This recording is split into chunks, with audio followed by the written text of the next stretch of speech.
বাংলাদেশ ফুটবলের নতুন কোচ নিয়োগ নিয়ে সম্প্রতি এই প্রসেসের সাথে যুক্ত হয়েছেন নেইমার। এই কথাটা যখন বলছি আপনারা অনেকেই হাসতেছেন, বিশ্বাস করতেছেন না, বাট এমন খবরই চাউর হয়েছে যে মিকেল রোজারিও, ব্রাজিলকে যিনি অনূর্ধ্ব 20-এ অলিম্পিক জেতাইছিলেন, সেই মিকেল রোজারিওকেই স্বয়ং নেইমার পাঠাইছেন বাফুফেতে সিভি সেন্ড করার জন্য এবং তাকে কোচিং এর জন্য আগ্রহী করে তুলছেন।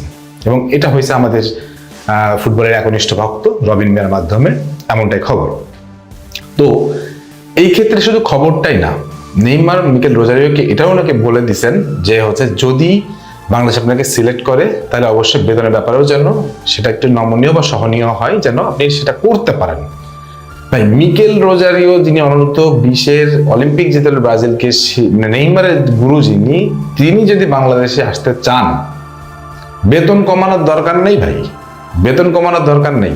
আপনি যা বেতন চাবেন তাই আমরা দিতে প্রস্তুত আছি, কিন্তু ব্যাপারটা হচ্ছে যে বাফুফে কি আপনাকে চাই কিনা। আমি বারবার বলতেছি, এইবারও ভালো কোচ পাবে না Bangladesh, as because of Bafufe চায় না যে ভালো কোচ আসুক। ভালো কোচ আসলে অনেক সমস্যা আসছে, ভালো কোচ আসলে সিন্ডিকেট বন্ধ হয়ে যাবে, ভালো কোচ আসলে ঘরোয়া লিগে জাতামাতা খেলেই দলে চান্স পাওয়া যাবে না, অনেক ব্যাপার আছে। ভালো কোচ আসলে এগুলো হবে না। আমি আপনাদেরকে বলতেছি এগুলো হবে না, দায়িত্ব নিয়ে বলতেছি, আপনারা যা ইচ্ছা তাই পারেন করে নিয়েন। বাফুফে নিজেই চায় না একটা ভালো কোচ আসুক। 300টা সিভি পড়ছে, 300টা সিভি পড়ছে, এর মধ্যে মাত্র 23 জনকে শর্টলিস্ট করা হয়েছে। ভাই, 300 থেকে 23-এ নামাই নিয়ে আসতে গেলে কি কি ক্রাইটেরিয়া লাগে আপনি জানেন? আপনি প্রথম ইন্টারভিউতে বলেন ওয়েফা প্রো লাইসেন্স লাগবে, তাহলে আপনি যে আমাদের মিন্টুকে রাখলেন, মিন্টুর তো ওয়েফা প্রো লাইসেন্স নাই, তাহলে এর জন্য কোন নিয়মে আপনি মিন্টুকে রাখলেন? কোন নিয়মটা অ্যাপ্লাই করলেন মিন্টুর জন্য? এফসি প্রো বা এফসি এ লাইসেন্স? এইগুলো তো কথা না। আপনি তো বলছেন যে আপনাদের মেইন টার্গেট হচ্ছে UEFA pro. So UEFA pro লাইসেন্সটাও যদি আপনি না নেন, তো সেই ক্ষেত্রে আপনাদের দেখতে হবে যে তার অ্যাচিভমেন্ট কি, মিন্টুর অ্যাচিভমেন্ট কি, কি অ্যাচিভ করছেন উনি। আমরা দেশি কোচদেরকে নিরুৎসাহিত করতেছি না, সহকারী কোচ বানাই দেন না 4-5টা, সমস্যা নেই তো, কিন্তু হামজাদেরকে ম্যানেজ করতে গেলে ডেফিনেটলি এমন একটা ফিগার লাগবে, ফাদার ফিগার, তারপর হচ্ছে যাকে বলে মোটিভেটর, হ্যাঁ, এমন একজনকে লাগবে যাদেরকে আমাদের সত্যি সত্যি দরকার। সো বাফুফে ওই কাজটাকে আসলে করতে যাচ্ছে।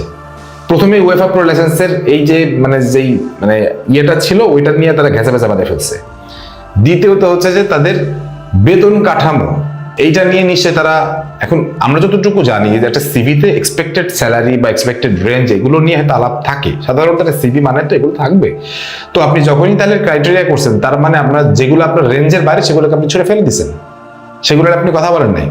বাফুফেকে আমি এইটুকু বলতে চাই যে আপনি ছুড়ে ফেলে দেওয়ার কি? আপনি ফুটবল নিয়ন্ত্রণ করেন তো ঠিক আছে, কিন্তু জনগণ এবার চাচ্ছে ভালো কোচ। এবং আমরা কত জায়গায় বলছি যে আপনি ফান্ড রেজ করেন, আপনি ফান্ড রেজ করেন। এনসিপি ভোটের জন্য ফান্ড রেজ করছে না, 30 লাখ টাকা করে, 30 লাখ টাকা করে একজন পাইছে না। আমরা কোটি কোটি জনতা আছে যারা কিনা আমরা পুরো যত বছর থাকবে সম্পূর্ণ বেতনটা একবার দিয়ে দিব, বাফুফের 1 টাকা খরচ হবে না। আপনি একবার বলেন, আপনি একবার ফান্ড রেজ করেন, ক্রাউড ফান্ডিং করেন না, দেখি আপনি কত পারেন। আপনি সেটাও করবেন না, আপনি আমাদেরকে জানাবেন না যে কোন ক্রাইটেরিয়ার উপরে নির্ভর করে আপনারা কোচকে নিচ্ছেন বা বাদ দিচ্ছেন, সেটা আমরা জানবো না। আমাদের নতুন যে কোচ আসবে সে কোন ক্রাইটেরিয়ায় আসলো সেটাও আমাদের জানতে হবে, আবার কোনগুলোকে বাদ দিচ্ছেন, কোন ক্রাইটেরিয়া বাদ দিচ্ছেন সেটাও আমাদের জানতে হবে। কারণ আমরা এখন ফুটবলকে ভালোবাসি, ফুটবলকে আমরা উন্নত করতে দেখতে চাই। আপনি শেষ ম্যাচ নিয়ে আসা, মনে করেন এবিসি যে একজনকে নিয়ে আসলেন, আমরা দেখে মনে হইলো যে এই লোকটাকে সবচেয়ে সস্তায় যে বেগুনটা পাওয়া যায় সেই সস্তা বেগুনটা, আমরা কি সেটা মেনে নিব? বাবুকে বলতেছি ভাই, বর্তমান যুগে একটা কোচের নারী নক্ষত্র বের করে ফেলা কোনো ব্যাপার না। আপনারা যদি না পারেন আমরা পেরে যাব। সো আমরা কিন্তু বের করে ফেলবো যে ওই কোচ কোথায় কি করছেন না করছেন। আর এবারও যদি সেই টালমাটাল অবস্থা করেন, এবারও যদি সেই 9-6 করেন, তাহলে আমি বলবো যে এই নাটক করার কোনো দরকার ছিল না। 300টা সিভি একটা ফেডারেশনে আসছে, আমি জানি না এগুলো রেকর্ড ফেকর্ড কিনা হইতে পারে, রেকর্ড মেকর্ড হইতে পারে। কেন আসছে ভাই? এগুলো তো আসছে হামজা শামিরদের কারণে, হামজা, শামিচম, জায়ান, তারপর হচ্ছে ট্রেভর, এদের জন্য এইগুলো আসছে।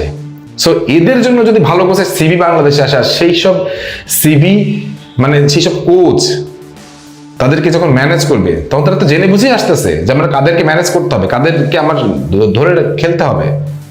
তো সেই সব খেলোয়াড়দের জন্য আপনি একটা ভালো কোচ দিবেন না? আপনি এখন হয়তো বলতে পারেন আপনি আগে থেকে লাফাচ্ছেন কেন?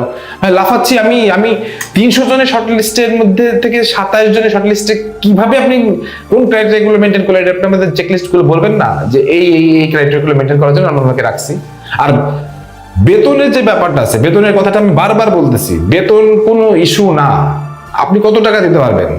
উনি চাই মনে করেন যে সারা জীবনে 10 লাখ টাকা ধরে নিলাম, আপনি দিতে পারেন 5 লাখ টাকা, 5 লাখ টাকা আমরা দিচ্ছি, আমরা ক্রাউড ফান্ডিং করে আমরা দিচ্ছি। আপনি তো বলতে হবে, আপনাকে তো স্পিক আউট করতে হবে যে না ভাই আমরা এতটুকু আমাদের ইয়ে আছে, এখন এই ব্যাপারে আমরা আমাদের দেশের জনগণের সাহায্য সহযোগিতা দিতে চাই। বা মন্ত্রণালয় আছেন, আমাদের প্রধানমন্ত্রী তারেক রহমান আছেন, আমাদের ক্রীড়ামন্ত্রী আমিনুল হক আছেন, তাদের সাথে আপনি একটা কথা বলেন যে না আমার এবার একটা ভালো কোচ লাগবেই, আমরা ভালো কোচ চাই, ফেডারেশন থেকেই যাচ্ছি, সো আপনারা একটু একটু আমাদেরকে হেল্প করেন। কিন্তু আপনারা তো চান না, কারণ আপনারা জানেন যে ভালো কোচ আসলে আমাদের সিন্ডিকেট বাণিজ্য বন্ধ হয়ে যাবে, ঘরোয়া লিগের মান উন্নত করতে হবে, এটা করতে হবে ওটা করতে হবে, এগুলো আপনারা চান না। আপনারা চান ছোট হয়ে থাকবো এবং সাহায্য সহযোগিতা একটু বেশি বেশি পাবো, এগুলো দিয়ে একটু ফুর্তি ফার্তা করবো, সিম্পল। তো এই যদি ব্যাপারটা হয়ে থাকে তাহলে আমি বলবো বাংলাদেশ ফুটবল এবারও ভালো কোচ পাচ্ছে না। দর্শক যারা দেখছেন, আমি আপনাদেরকে এটুকু বলতে পারি 300 জনের লিস্ট থেকে 27 জনের যে শর্ট লিস্টটা চলে আসলো, এটা কোথা থেকে আসলো, কিভাবে আসলো, ক্রাইটেরিয়া এগুলো কি, এইগুলোকে জানার দরকার ছিল না আমাদের? জানানোর দরকার ছিল না আমাদেরকে? কানুন টিটু ফিটু যা বলতেছে আমরা সেটাই বিশ্বাস করব? মিন্টুর মতো লোককে যদি আপনি প্যানেলে রেখে দেন, আপনি কি হিসাবে রাখতেছেন সেটা পরের হিসাব, যদি আপনি প্যানেলে রেখে দেন তাহলে আমার বোঝার সারা যে কোচিং প্যানেলে কে কে আসতে পারেন, কারা কারা আসতে পারেন। বাট ওই যে বললাম মিকেল রোজারিও, যিনি কিনা তার স্যালারি পর্যন্ত ডিডাক্ট করতে চাইছেন অ্যাজ বিকজ অফ নেইমার বাংলাদেশের জন্য মানে হেল্প পাঠাইছে, সো সেই জায়গাটাই যদি আমরা ধরতে না পারি তাহলে বলবো যে এরকম বাফুফের মুখে আমরা লাথি মারি, কারণ যেই ফুটবলকে বাঁচানোর জন্য আমরা আজকে এতদিন কথা বলছি, এতবার কথা বলছি, সেটা আপনারা এই সুযোগটা হেলায় হারাই দিবেন, এটা তো হইতে পারে না। আর আমি বাংলাদেশের ফুটবল প্রেমীদেরকে, জনগণকে বলবো অন্তত ফুটবল নিয়ে কোচিং এবার বদল নিয়ে এবার কোনো ছাড় দিয়েন না, আল্লাহর ওয়াস্তে ছাড় দিয়েন না। এই দলটাকে যদি আমরা 2030 বিশ্বকাপে দেখতে চাই, এবার ছাড় দিয়েন না। আপনারা কথা বলেন, আপনারা কমেন্টস করেন, আপনারা লিখেন, শেয়ার করেন, আপনারা যে কোনো ভিডিওতে যেই বানান তার ভিডিওতে কমেন্টস করেন, লিখেন, শেয়ার করেন। কারণ এগুলো আমাদেরকে সবাইকে জানাতে হবে যে বাংলাদেশ ফুটবল নিয়ে এখন আর কোনো ধানাই ফানাই চলবে না। আর যদি ধানাই ফানাই করেন তাহলে চুদলিং পাউন্ড করতে আমাদেরও বেশি টাইম লাগবে না। সবাই ভালো থাকেন, সুস্থ থাকেন, আল্লাহ হাফেজ।